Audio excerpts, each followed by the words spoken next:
Yo, what's up? It's me, Brandon, trying to give you a comic book review. So here we go. Starstorm number 5 was really good. I really enjoyed it. It was a fun experience. I love it so much. So much. It's a very good book. I enjoy reading it. It is one of those fun books that just is a lot of fun to read. Sadly, DC and Marvel are not doing as much as they should be doing. 10 out of 10. Green Arrow, number 4. Pretty badass. If I say so myself, The Return of Parallax. Yep, Parallax. Green Arrow, Parallax.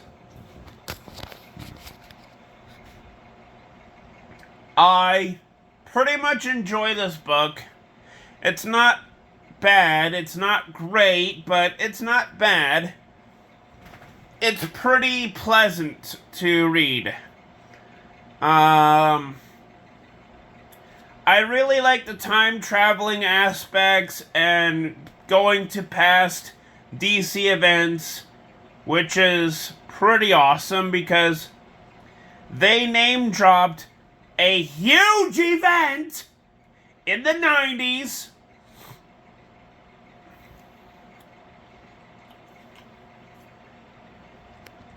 And that event was 0 Hour. Crisis in Time. Guess what Green Arrow did to Parallax? He put an arrow through Parallax. I'm not joking. And the funny thing is, the editor's note for this issue of Green Arrow says that it happened in 0 Hour over 30 years ago.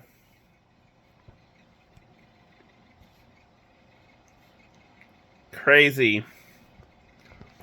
But yeah, I really love this book. It is fun to read. It's fun.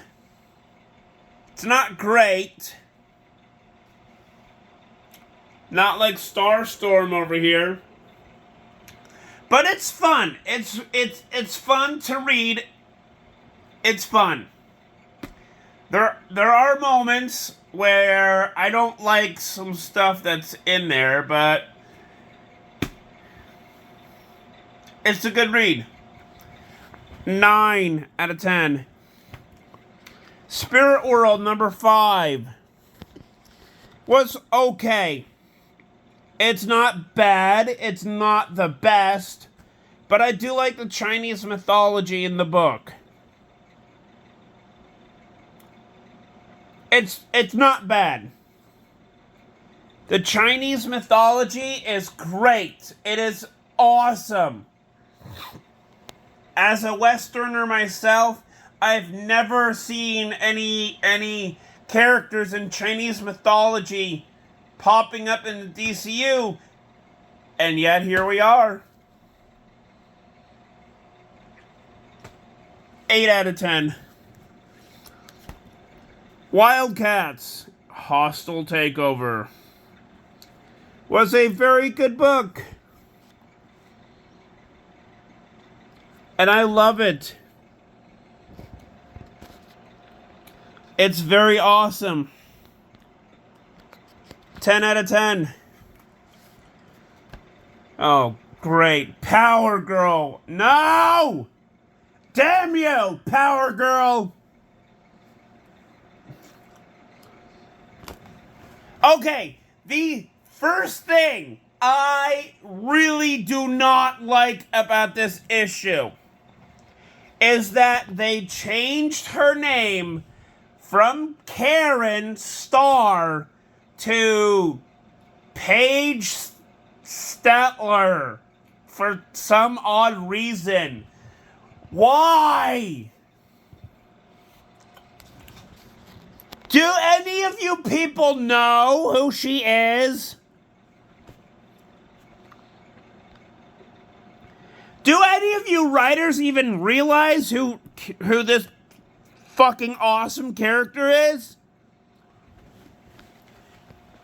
God damn it. When are the fucking writers for Power Girl gonna realize that Karen is not an offensive meme? It is a name. A person's name. It is a person's name. It's pretty unbelievable that they changed this superhero name to Paige Stiegler, whatever the hell her name is. Ugh. Ugh. It just does not roll off the tongue. Okay? Writers for Power Girl, you're gonna have to get used to the name Karen. Write down Karen Starr. You're gonna have to get used to it. And if I were you, I would get used to it, because you should get used to it. It's not hard. Hell, even in the 1 minute squadron, sorry, one star squadron, even the writer for 1 star squadron had the audacity to keep this character's name as Karen. God. And even that book sucked. They even kept this character because she is a boss lady. And in this book, she's a whiny little bitch who doesn't realize that,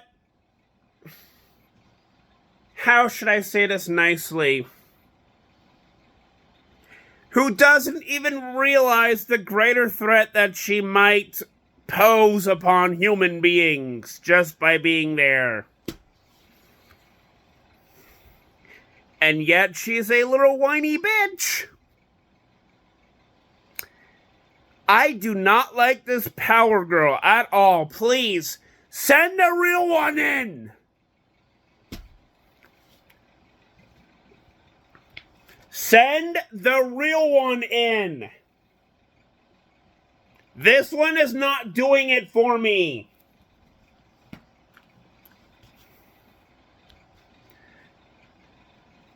I don't even know why I'm reading Power Girl.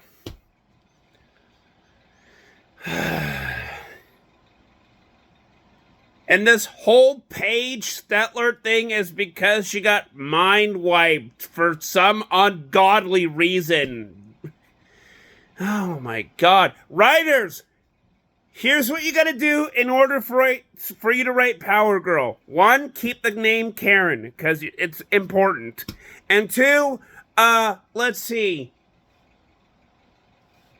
I don't know, make it relevant.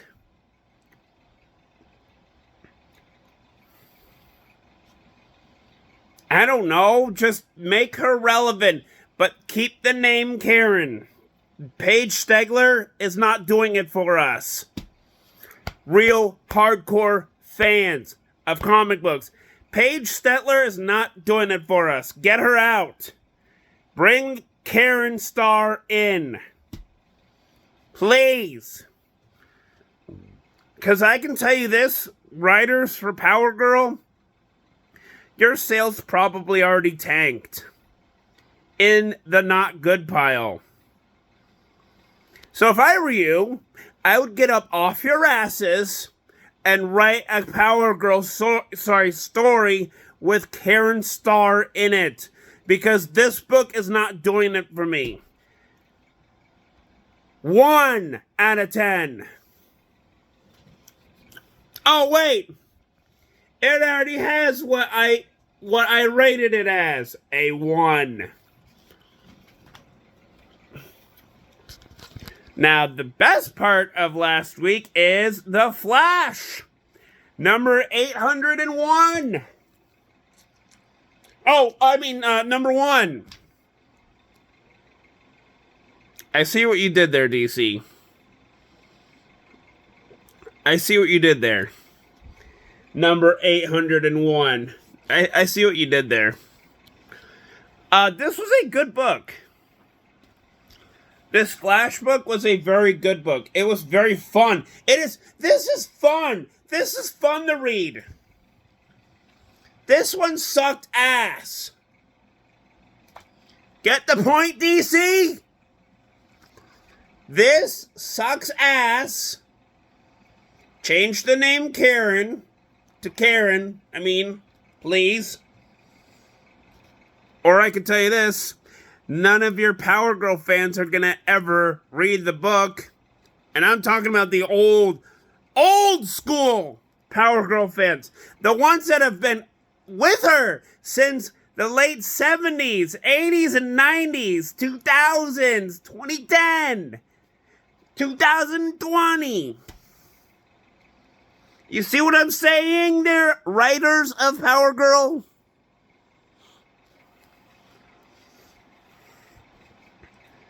Hell, you know what I believe? I believe that this is like some alternate version of Power Girl, and the real one hasn't gotten back yet.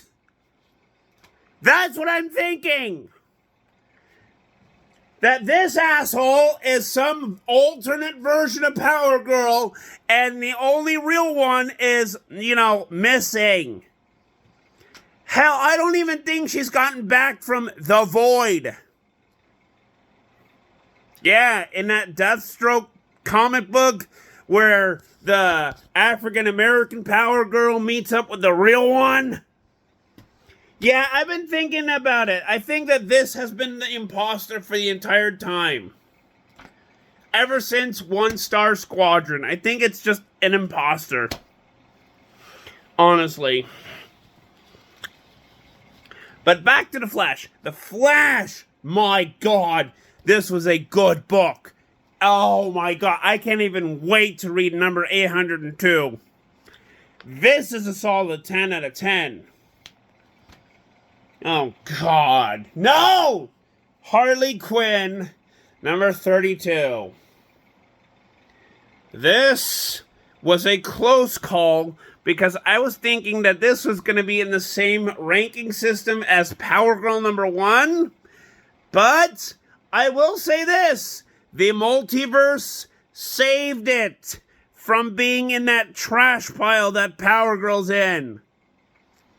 Why, do you may ask? Why? Because I love the multiverse. I love it. I love looking at alternate universes and alternate realities in comic books. I really do.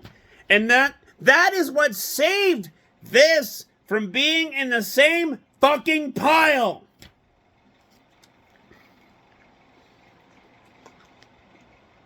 Five out of 10. Tales of the Teen Titans, number 3 out of 4. Oh, because Cyborg has his own issue now. We can't go ahead and bring him in. La, la, la, la. Yeah. Donna Troy. And if you don't know, these are all George Perez tributes. Number 1 and number 2 and now number 3. Yeah. The only thing that is not going to be tributed for this is Cyborg.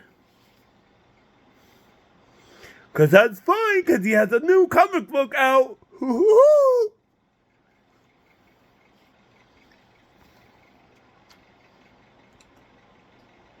I thought this was a good issue. Not bad, but it's a filler, I guess. I don't know what you would call it. A standalone. There we go. I really love this book. It's a good standalone story. Nothing else. 10 out of 10. Oh, God.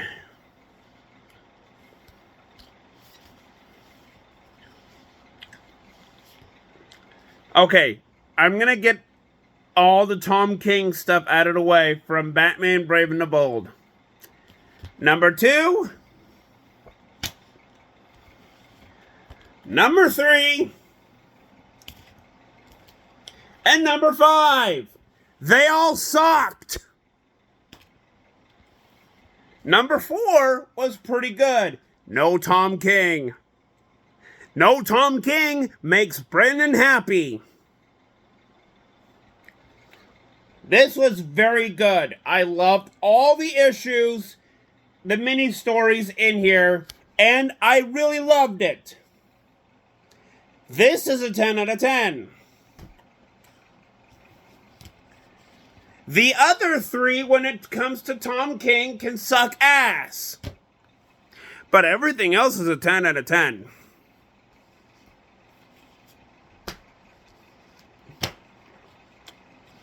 And no, I don't regret it when I said that the other 3 can suck ass, because I read those 3 and they do.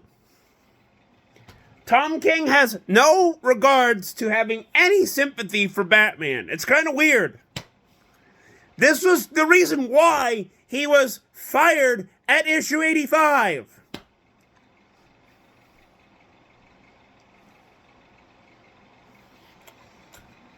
And let's see, how many issues do we have right now? Oh, over 100. Yeah.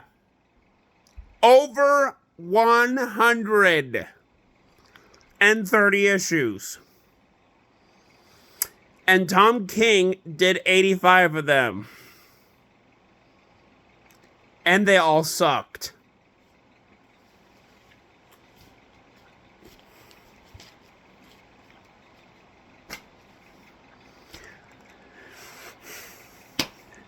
I don't know, I don't like Tom King's writing. He has like a very, very structured way of writing it. When all the other writers have a very easy way of structuring it. Beginning, middle, end, that's it. But now, Tom King has like this structured thing of, oh, what happens when Batman's over here in the beginning? What does he say? Oh, what happens next? Oh, we're in the middle of the issue. What happens next? Oh my God. Some fight going on over here. Closer to the end of the comic book. Oh my God. And anticipating reveal at the end. Yeah, that's Tom King's way of thinking when it comes to comic books.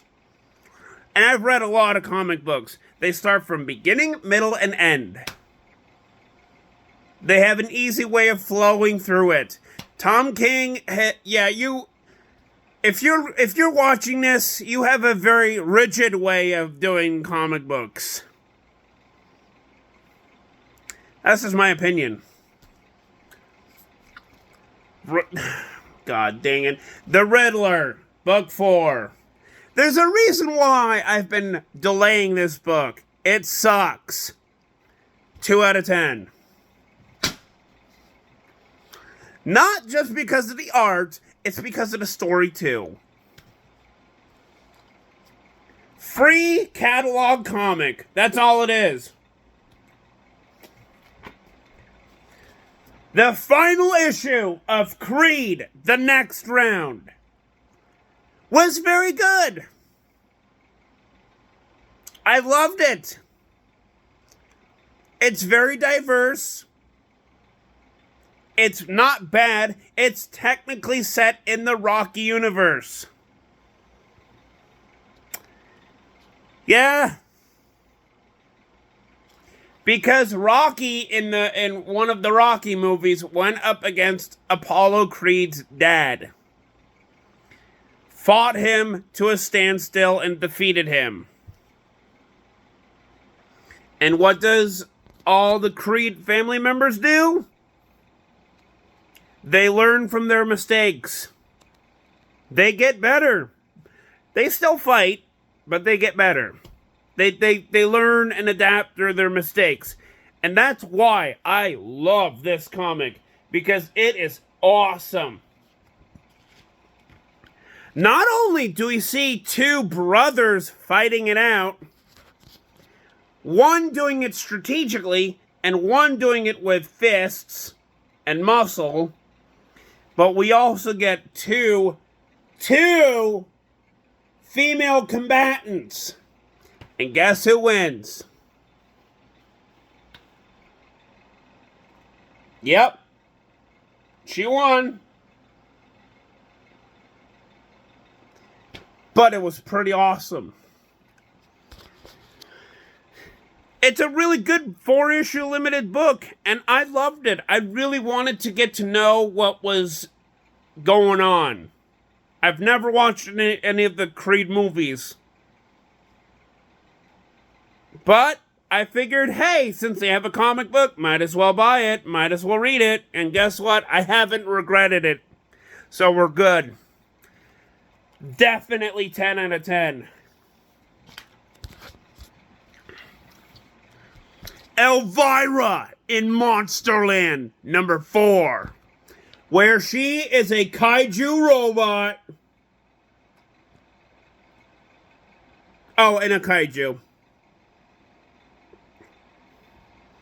I love this book so much. I'm not even lying. It's a very good book. Because it's technically using every monster in movies. And it's awesome.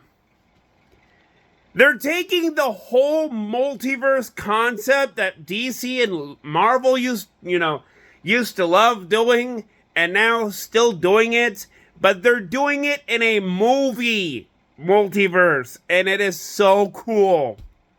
Like, they're taking movies and just saying, yep, we're gonna make a multiverse of movies when it comes to horror, and it's awesome. I'm not even lying. Because at first, I was thinking, oh, it's just gonna be Dracula. They're gonna make a whole Dracula multiverse. But no, it's everything. Every monster. Frankenstein, the Wolfman, mummies, like, you name it. It's like right there. It's every Halloween monster. Right there. Including Japanese monsters. And it's so cool. 10 out of 10. Last but not least, we have Ancient Enemies number 6.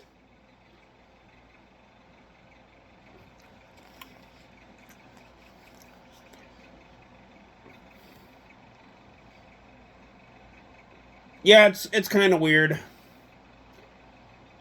But it's a very good kind of weird, because it's a very good book. I'm not joking. This is a good book. It was the best book I have ever seen in my life. Because Dan Didio knows how to write a comic book just as fun. And boy, the suspenses of all the characters paid very well. This is why you had to buy the one-shots. It all leads up to this, and it is so good. Definitely 10 out of 10. And I still can't wait for The Last Ronin. Frank Miller Presents, number 5. I can't wait. Because now that's the only book that Frank Miller Presents has so far. But we'll see. I'm hoping that Frank Miller Presents does a lot more comic books, because it's very good. It's very good so far. From what I was reading with Pandora and Ancient Enemies and The Last Ronin, and I think another one of the books that he writes for Frank Miller Presents. It's pretty good. It's not bad. It could be a little bit colorful at times, but the language and art and plot, they don't matter. It's very good. 10 out of 10. So please, comment down below, hit the like, hit the subscribe button, and I will see you all in the next video. Peace! Out, y'all.